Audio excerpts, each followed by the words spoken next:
अमरावती महानगरपालिका क्षेत्रातील लालखडी परिसरातील इमामनगर येथे पंतप्रधान आवास योजनेअंतर्गत घटक क्रमांक 4 मधील 72 लाभार्थ्यांच्या घरकुलाचे भूमिपूजन डॉक्टर सुनील देशमुख यांच्या हस्ते नागरिकांच्या उपस्थितीत करण्यात आले। विदर्भातील मुस्लिम बहुल भागातील घरकुल योजनेचा हा पहिला गृहप्रकल्प आहे। प्रत्यक्ष भूमिपूजन केल्यानंतर 6 मार्च रोजी सदर घरकुलांचा बांधकामाची प्रगतीचा आढावा घेण्याच्या उद्देशाने इमामनगर लालखडी क्षेत्रातील प्रत्यक्ष भेट देऊन पाहणी केली। 33 बांधकाम प्रगतीपथावर असून 23 बांधकामे स्लॅब लेवलपर्यंत पूर्ण झालेले आहेत। शेख रफीक शेख लतीफ या लाभार्थ्याच्या घरकुलाचे बांधकाम पूर्ण झालेले आहे। त्याचे विधिवत उद्घाटन डॉक्टर सुनील देशमुख यांच्या हस्ते मनपा आयुक्त संजयजी निपाने व इतर मान्यवरांच्या उपस्थितीत करण्यात आले। अमरावती महानगरपालिका क्षेत्रातील पंतप्रधान आवास योजनेअंतर्गत घटक क्रमांक 4 स्वतःच्या मालकीच्या जागेवर घरकुल बांधकाम करण्याकरिता अद्यापर्यंत 2 DPR मध्ये 4732 लाभार्थ्यांचे घरकुल मंजूर झालेले असून तिसरा DPR मंजुरीच्या प्रक्रियेत आहे। प्रत्यक्ष 1160 लाभार्थ्यांना कार्यारंभ आदेश देण्यात आलेले आहेत। पैकी 300 लाभार्थ्यांना घरकुलाचे बांधकाम पूर्ण झालेले असून उर्वरित लाभार्थ्यांचे बांधकाम नकाशे मंजूर प्रक्रियेत आहेत।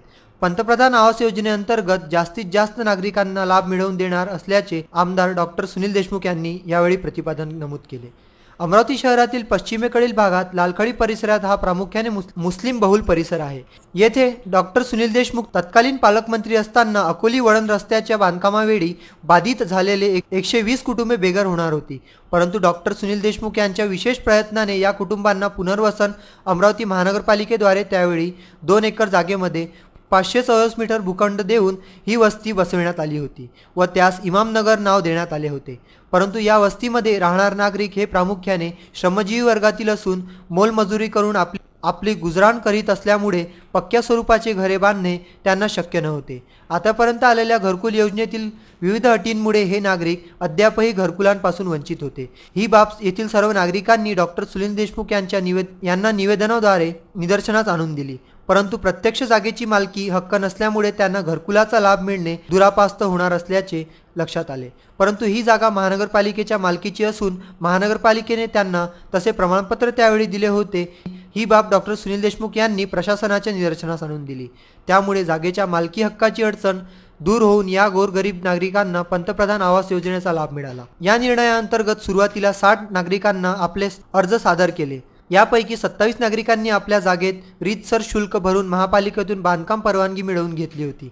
यापैकी 27 नागरिकांना त्यांच्या घरकुल बांधकामाचे कार्यारंभ आदेश डॉक्टर सुनील देशमुख यांच्या हस्ते वितरित करण्यात आले व निरंतर नव्याने लाभार्थी यामध्ये समाविष्ट होत आहेत। इमामनगर येथे अद्यापर्यंत 72 घरकुले मंजूर करण्यात आलेली आहेत। प्रत्यक्ष पाहणी करतेवेळी प्रामुख्याने मनपा आयुक्त संजय निपाणे, मिलिंद चिमोटे, दादूभाई मंसूरी, मतीन अहमद, नवेद पटेल, डॉक्टर नवेद पटेल, अकील बाबू, हुसेन खान, उपअभियंता काझी, पंतप्रधान आवास योजने उपअभियंता सुनील चौधरी व स्थानिक नागरिक मोठ्या प्रमाणात उपस्थित होते। Bureau report VCN news.